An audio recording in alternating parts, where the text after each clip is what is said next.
Hello friends, आज मैं आपके लिए ले आया हूँ नेट पेपर फर्स्ट के कुछ PYQs। ये PYQs जैसा कि आप जानते हैं कि पूछे जा चुके हैं पहले भी, और इनकी संभावना अगले एग्ज़ाम में आने की है। इस वजह से ये इम्पॉर्टेंट है और इनको एक बार देख लेना ज़रूरी है।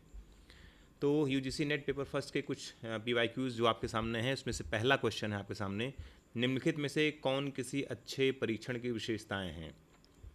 विच of the following are the characteristic of a good test. किसी एक टेस्ट के बारे में ये पूछ रहे हैं कि इसमें कौन कौन सी विशेषता होनी चाहिए। इन्होंने कहा है कि वस्तुनिष्ठता होनी चाहिए, वैधता, व्यापकता, नैदानिकता, व्यवहारपरकता। तो एक अच्छे परीक्षण में ये सारी विशेषताएं होनी चाहिए। इसमें वस्तुनिष्ठता भी होनी चाहिए, इसमें वैधता भी होनी चाहिए, इसमें व्यापकता भी, नैदानिकता भी और व्यवहारपरकता भी। इसमें से दो चीज़ें जो आपके समझ में नहीं आ रही होंगी वो मैं आपको बता देता हूँ। एक चीज़ है कॉम्प्रिहेंसिवनेस। कॉम्प्रिहेंसिवनेस का मतलब होगा समग्रता। जब आप किसी शोध प्रश्न को लेकर के आप एक परीक्षण कर रहे हैं, ठीक है, उस परीक्षण के दौरान वो परीक्षण उस परीक्षण में क्या क्या चीज़ें इन्वॉल्व हैं, मतलब जैसे कि उस परीक्षण के लिए जो वैल्यूज़ उसमें रखी गई हैं, जो सिद्धांत रखे गए हैं, वो सारे के सारे सिद्धांत, सारी वैल्यूज़ जो है उसमें यूज़ होनी चाहिए। ऐसा ना हो कि आपने वो परीक्षण करते समय कुछ चीज़ों को तो मद्देनज़र रखा लेकिन बाकी चीज़ों को आप भूल गए। तो परीक्षण में कॉम्प्रिहेंसिवनेस या व्यापकता का होना बहुत ज़रूरी है। परीक्षण के लिए जो आवश्यक उसके दिशा निर्देश हैं, जो उसके सिद्धांत हैं, उनका अनुपालन आवश्यक हो जाता है। दूसरा एक ऑप्शन है जो आपकी समझ में शायद ना आए, वो है व्यवहारपरकता, जिसको कि इंग्लिश में हम बोलते हैं प्रैक्टिकेबिलिटी। प्रैक्टिकेबिलिटी क्या है कि कोई भी जो आप टेस्ट कर रहे हैं वो कितना फीजिबल है, ठीक है, उसमें क्या वो दिए गए समय के अंदर हो जाएगा, क्या क्या दिए गए पैसे के अंदर हो जाएगा, क्योंकि उसके उस पर कुछ एक्सपेंस भी होगा। तो ये ध्यान में रखना है कि जो भी टेस्ट होता है वो व्यवहार परक या प्रैक्टिकेबिलिटी इसमें होनी चाहिए, ठीक है। तो इसके अकॉर्डिंग हमारा जो ऑप्शन यहाँ पे सही होता है, आंसर हमारा, ये सारे के सारे ऑप्शन यहाँ पे सही हो जाते हैं, तो हमारा ऑप्शन नंबर 2 सही है। Now next question, question number 2 ये पूछता है, विश्व के बारे में सामान्य ज्ञान तथा तथ्यों हेतु मेमोरी एवं तर्क नियम हेतु मेमोरी का प्रयोग अन्य तथ्यों को निगमित करने में किया जाता है, उसे कहा जाता है। इसको मैं इंग्लिश में पढ़ूंगा। The memory for general knowledge and facts about the world as well as memory for the rules of logic that are use to deduce other facts is known as. इन्होंने जो हिंदी में इसका अनुवाद किया है वो थोड़ा सा हो सकता है कि समझ में ना आए, तो मैं आपको समझा देता हूँ। इन्होंने पूछा है कि हमारी ह्यूमन साइकोलॉजी में वो हमारी कौन सी मेमोरी है जो हमें हमारे सामान्य ज्ञान के लिए और हमारे उस सामान्य ज्ञान से किसी एक, क्या कहते हैं, तर्क के द्वारा परिणाम तक पहुंचने में मदद करती है, वो कौन सी मेमोरी है। तो इन्होंने मेमोरीज़ के जो है ऑप्शंस दिए हैं, कौन कौन से हैं। अस्थाई मेमोरी हो गया, आर्थी मेमोरी हो गया, अनुसंकेतक मेमोरी हो गया, सामान्य मेमोरी हो गया। इसे हम इंग्लिश में भी देख लेते हैं। Temporary memory, semantic memory, iconic memory और जनरल मेमोरी। ऑप्शन नंबर 4 जो जनरल मेमोरी, इन्होंने कहा है कि जनरल मेमोरी एज सच कोई ऐसा टर्म होता नहीं है, तो ऑप्शन नंबर 4 तो बिल्कुल भी नहीं होगा यहाँ पर। अब वन बाय वन हम समझ लेते हैं। टेम्पररी मेमोरी क्या होती है। टेम्पररी मेमोरी होती है जो आपके दिमाग में, आपके दृष्टिपटल में लगभग लगभग 20 से 25 सेकंड के लिए होती है, ठीक है, उसके बाद वो ऑब्सोलीट हो जाती है, ठीक।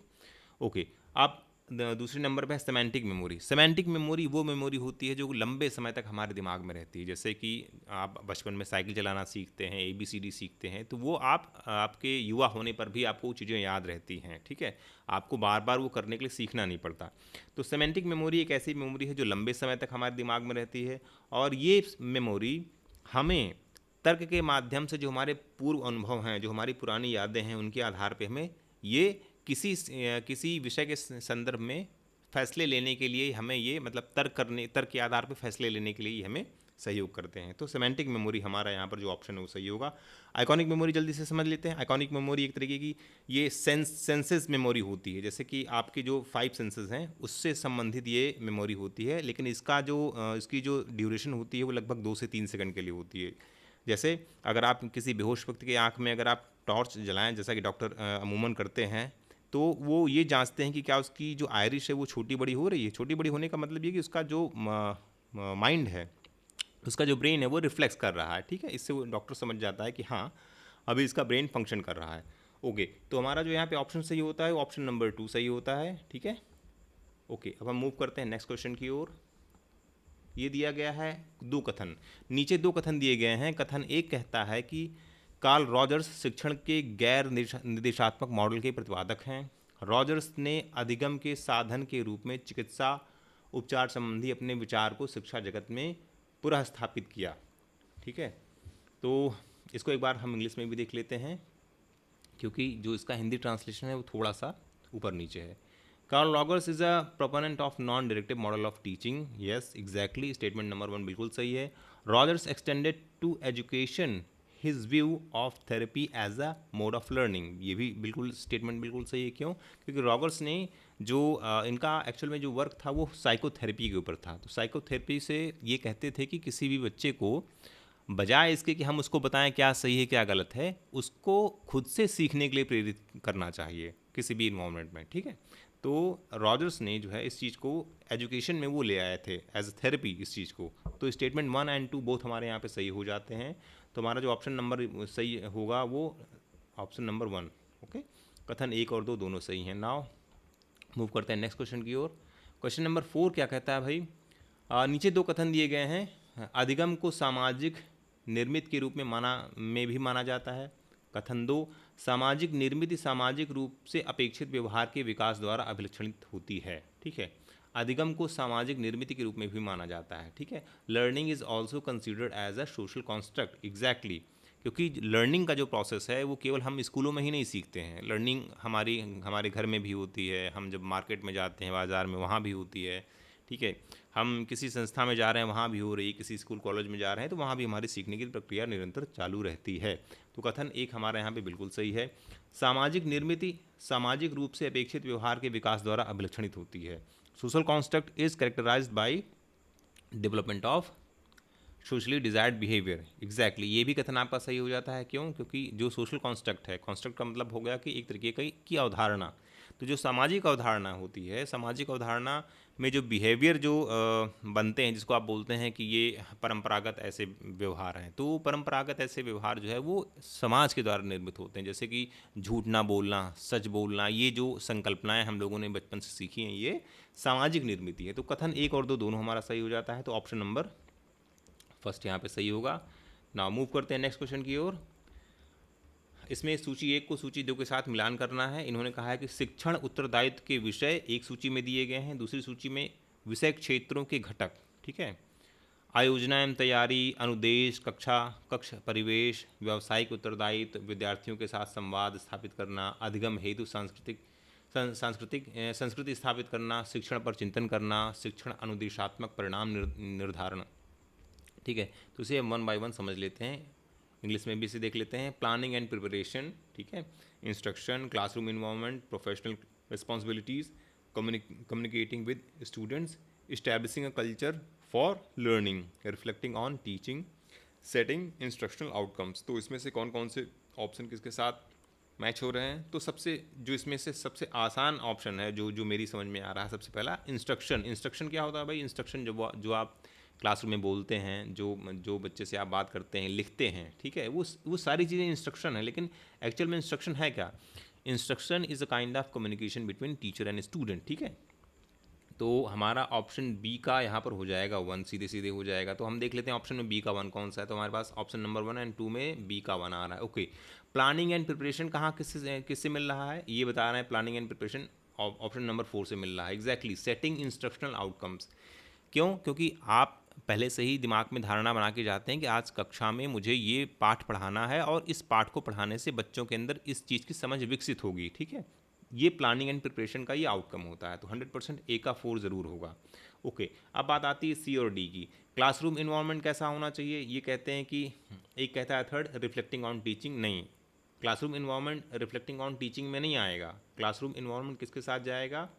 सी जाएगा, establishing a culture for learning. Yes, हम क्लासरूम का इन्वायरमेंट मतलब उसका जो कह सकते हैं कि जो वातावरण है इस तरीके से तैयार करें कि बच्चा सीखने के लिए प्रेरित हो। ऐसा ना होने पाए कि वो क्लास रूम का इन्वायरमेंट ऐसा हो जाए कि बच्चा वहाँ से मतलब भागने की कोशिश करे। ऐसा नहीं होना चाहिए।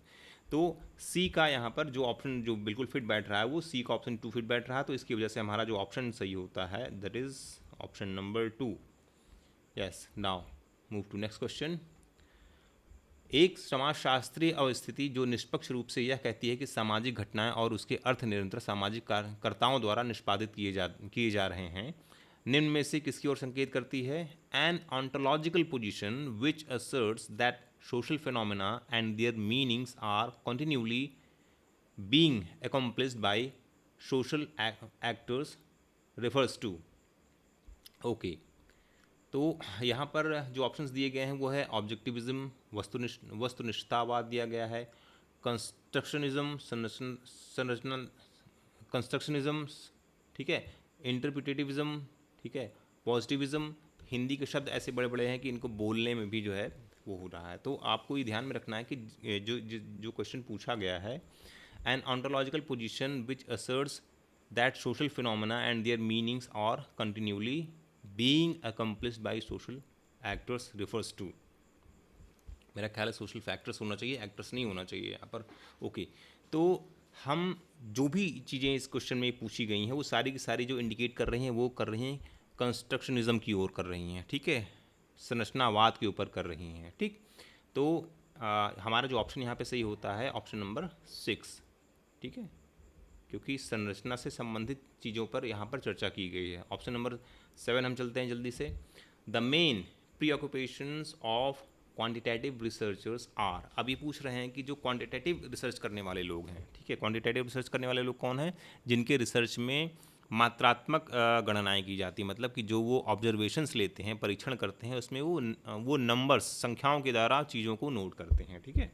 तो उसमें ये पूछ रहे हैं कि उसमें जो मात्रात्मक शोधकर्ताओं की जो मुख्य व्यस्तताएं निम्न हैं, मतलब वो उनकी जो व्यस्तताएं हैं वो कौन कौन सी होती है? मापन, कारणता, सामान्यीकरण, पुनरावृत्ति, ठीक है, मेजरमेंट, कॉजलिटी, जनरलाइजेशन, रेप्लिकेशन। बिल्कुल सही। मेजरमेंट का क्या मतलब है कि अगर आप मात्रात्मक तरीके से किसी चीज़ को माप रहे हैं तो वो मापन जो है उसमें एक्यूरेट होना चाहिए। जैसे कि आपने पता चला कि आपको दे दिया गया कि आप किसी एक वस्तु की लंबाई नापिए, ठीक है, तो उसमें मेजरमेंट जो भी आएगा वो सेंटीमीटर, मिलीमीटर में ये चीज़ें आएगा, ठीक है। दूसरा है कारणता, कॉजलिटी। कॉजलिटी यहाँ पे जो रिलेट हो रही है वो दो चीज़ों से रिलेट हो रही है, इंडिपेंडेंट वेरिएबल से और वेरिएबल से, ठीक है। आप शोध में इंडिपेंडेंट वेरिएबल और वेरिएबल इन दोनों का एक तुलनात्मक अध्ययन करते हैं, ठीक है। तो कॉजलिटी का मतलब ये हुआ कि इंडिपेंडेंट वेरिएबल में अगर हम बदलाव करते हैं तो उस पर आधारित जो डिपेंडेंट वेरिएबल है उसमें क्या बदलाव आ रहा है, तो कॉजलिटी 100% होना चाहिए। सामान्यीकरण, जनरलाइजेशन का क्या मतलब हो गया? सामान्यीकरण का मतलब ये हो गया कि जो पॉपुलेशन आपने तय की है, ठीक है, उस पॉपुलेशन से जो आप सैंपल लेते हैं, सैंपल लेकर के आप सैंपल लेकर के आप परीक्षण करते हैं, परीक्षण करने के बाद आप परिणाम निकालते हैं, परिणाम को फिर आप ये कहते हैं कि इस पूरी पॉपुलेशन के ऊपर क्या कहते हैं, ये उस पर आरोपित किया जा सकता है, पूरे पॉपुलेशन पर हम इसको ये कह सकते हैं कि ये जो रिज़ल्ट इस सैंपल के लिए आया है वो पूरे के पूरे पॉपुलेशन पे भी आएगा। तो निश्चित रूप से सामान्यीकरण भी होना चाहिए इसमें। पुनरावृत्ति, रेप्लिकेशन का क्या मतलब हुआ? रेप्लिकेशन का मतलब ये हुआ कि अगर मान लो कि कोई व्यक्ति, ठीक है, उसने कोई एक क्वांटिटेटिव रिसर्च की है, तो उन्हीं परिस्थितियों में, उन्हीं मूल्यों, उन्हीं के एथिक्स को फॉलो करते हुए अगर कोई व्यक्ति वही रिसर्च दोहराता है तो लगभग वैसे ही परिणाम आने चाहिए। मतलब ऐसा ना हो कि परिणाम कुछ और आ जाए, तो उसमें रेप्लिकेशन नहीं रह जाएगा। तो क्वांटिटेटिव रिसर्च के लिए ये आवश्यक है कि उसमें रेप्लिकेशन भी होना ज़रूरी है, ठीक है। तो हमारा जो जितने भी ऑप्शन हैं यहाँ पर उसमें से ये 4 के चारों हमारे सही हो जाते हैं, ठीक है। नाउ नेक्स्ट क्वेश्चन की ओर मूव करते हैं जल्दी से। Identify the bibliographic softwares among the following. निम्न में से ग्रंथपरक सॉफ्टवेयर की पहचान कीजिए। ग्रंथपरक का मतलब आप समझिए कि इसमें जो संदर्भ ग्रंथ सूची हम लोग जो लिखते हैं, जब भी आप कोई रिसर्च पेपर तैयार करते हैं, जब भी आप कोई थीसिस तैयार करते हैं, तो उसमें आपने देखा होगा कि उसके लास्ट में एक संदर्भ ग्रंथ सूची होती है। तो ये संदर्भ सूची या संदर्भ ग्रंथ सूची का मतलब ये होता है कि उस पूरी रिसर्च को एग्जीक्यूट करने में हमने किन किन रेफरेंसेस को, किन किन स्रोतों को हमने जो है एक्सेस किया है, ठीक है।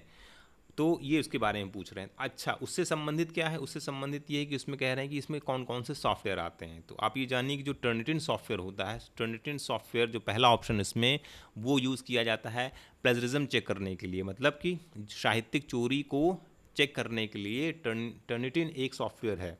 तो वो बिब्लियोग्राफी को मेंटेन नहीं करता है, तो टर्निटिन हमारा यहाँ पर नहीं होगा, ठीक है।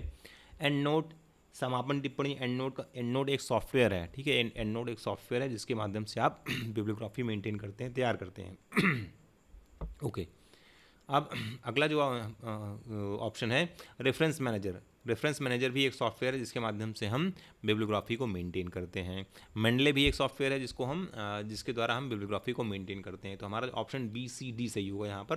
तो जो ऑप्शन हमारा यहाँ पे सही हो जाता है वो that is 2, B C and D only. Now move करते हैं नेक्स्ट क्वेश्चन की ओर जल्दी से। दिया गया है कि given below are two statements, नीचे दो कथन दिए गए हैं। पहला कहता है कि SPSS is an open source software for data analysis. दूसरा कहता है Turnitin is a very useful software for statistical data analysis. अब दोनों में हम देखेंगे कि स्टेटमेंट 1 क्या है। SPSS is an open source software for data analysis. SPSS एक ऐसा सॉफ्टवेयर है जो डेटा एनालिसिस के लिए यूज़ किया जाता है। जी बिल्कुल सही है, ठीक है। SPSS के द्वारा हम जो मात्रात्मक जो गणनाएं होती हैं उनको विश्लेषित करने के लिए हम SPSS का एक सॉफ्टवेयर होता है जो IBM कंपनी द्वारा बनाया गया है, उसको हम यूज़ करते हैं। ये बात बिल्कुल सही है। लेकिन SPSS एक ओपन सोर्स सॉफ्टवेयर नहीं है। मतलब कहने का कि SPSS यूज़ करने के लिए मतलब आप फ्री में नहीं यूज़ कर सकते हो, आपको बाकायदा इसका सब्सक्रिप्शन खरीदना होगा, पे करना होगा, तभी आप इसको यूज़ कर सकते हो। तो स्टेटमेंट 1 हमारा यहाँ पे गलत हो जाता है। SPSS एक ओपन सोर्स सॉफ्टवेयर नहीं है। दूसरा स्टेटमेंट कहता है Turnitin is a very useful software for statistical data. मैंने अभी आपको इसके पहले बताया कि जो टर्निटिन है वो एक ऐसा सॉफ्टवेयर है जिसके द्वारा हम साहित्यिक चोरी, प्लेजरिज्म को चेक करते हैं, ठीक है। तो हमारा यहाँ पे दोनों ऑप्शन जो है वो इनकरेक्ट हो जाएगा।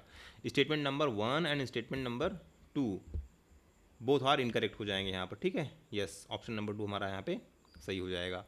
Now question number 10, mirroring another persons non verbal behaviour facilitates. दूसरे व्यक्ति के गैर शाब्दिक व्यवहार की नकल करने में डैश की सहायता मिलती है। रेजिस्टेंस प्रतिरोध करने की, रिस्ट्रिक्शन प्रतिबंध लगाने की, रिग्रेशन प्रतिगमन करने की, कंप्लायंस अनुपालन करने की। जी बिल्कुल, कंप्लायंस की, ठीक है। अगर कोई व्यक्ति दूर से हाथ हिलाकर इशारा कर रहा है कि आप जो है किसी चीज़ के सही होने का इशारा कर रहा है, ठीक है, ये एक तरीके का नॉन वर्बल बिहेवियर है। नॉन वर्बल एक तरीके की एक का कम्युनिकेशन है, ठीक है।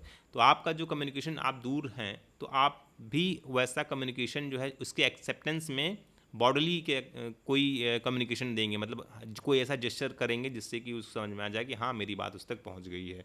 तो कंप्लायंस, अनुपालन करने में, ठीक है। यहाँ पे ये ऑप्शन हमारा सही हो जाएगा, option number 4। Buddhism contains a well developed model of communication. Buddhism आप जैसा कि जानते हैं कि एक हमारा एक ये धर्म है, और इसमें इन्होंने कहा है कि Buddhism contains a well developed model of communication. किसके लिए? व्यापार के लिए, जन के लिए, अंत व्यक्तिक के लिए, संगठनात्मक के लिए। तो अंत व्यक्तिक नहीं होता है, ठीक है। इसमें जो हिंदी जो लोग ट्रांसलेट करते हैं वो थोड़ा सा ऊपर नीचे होता है, तो हम इसको इंग्लिश में देखेंगे। बिजनेस, मास, इंटरपर्सनल, ऑर्गेनाइजेशनल। इंटरपर्सनल होगा, जी बिल्कुल, क्योंकि बुद्ध की जो शिक्षा है वो मैन टू मैन है, ठीक है। बुद्ध की जो शिक्षा है वो मैन टू मैन मतलब बात करने पर है। सामने बैठा है एक व्यक्ति, एक गुरु जो है अपने शिष्य से बात करता है, ठीक। तो एक तरीके का ये इंटरपर्सनल कम्युनिकेशन है। ओके, तो हमारा ऑप्शन नंबर यहाँ पर 3 सही हो जाता है। नाउ मूव करते हैं next. Which are the following are identified as non verbal practices of communication. Non verbal का मतलब हो गया गैर शाब्दिक। गैर शाब्दिक जो कम्युनिकेशन है उसमें क्या क्या चीज़ें आएंगी? मिमिकिंग स्पीचेस, मतलब किसी के भाषण की नकल करना, ये तो नॉन वर्बल हुआ नहीं। एक्सेंट, एक्सेंट का मतलब हो गया कि किसी, जो उन्होंने स्वराघात लिखा है इसको ऐसे समझो। एक्सेंट का मतलब होगा जैसे मान लो कोई अंग्रेज अगर अंग्रेजी बोलेगा तो उसका एक्सेंट कुछ दूसरा होगा। कोई भारतीय अगर क्या कहते हैं अंग्रेजी बोलेगा तो उसका जो बोलने का लहजा होगा वो दूसरा होगा। तो इसे हम बोलते हैं एक्सेंट। लेकिन एक्सेंट में भी ये वर्बल कम्युनिकेशन है ना, तो इसमें नॉन वर्बल आएगा ही नहीं। ओके, पोस्चर, पोस्चर का मतलब हो गया कि आपकी बॉडी का जो पोस्चर है, बैठे हुए, खड़े होते हुए, ठीक है, चलते हुए, ये इसको हम पोस्चर बोलते हैं। इसमें कोई वर्बल कम्युनिकेशन नहीं होता, तो पोस्चर एक नॉन वर्बल कम्युनिकेशन है। गेट, आपके चलने की जो का जो तरीका है, आपकी जो चाल है, ठीक है, वो भी एक नॉन वर्बल कम्युनिकेशन है। ड्रेसिंग सेंस आपका, आप जैसे कपड़े पहनते हैं वो भी आपका एक नॉन वर्बल कम्युनिकेशन है।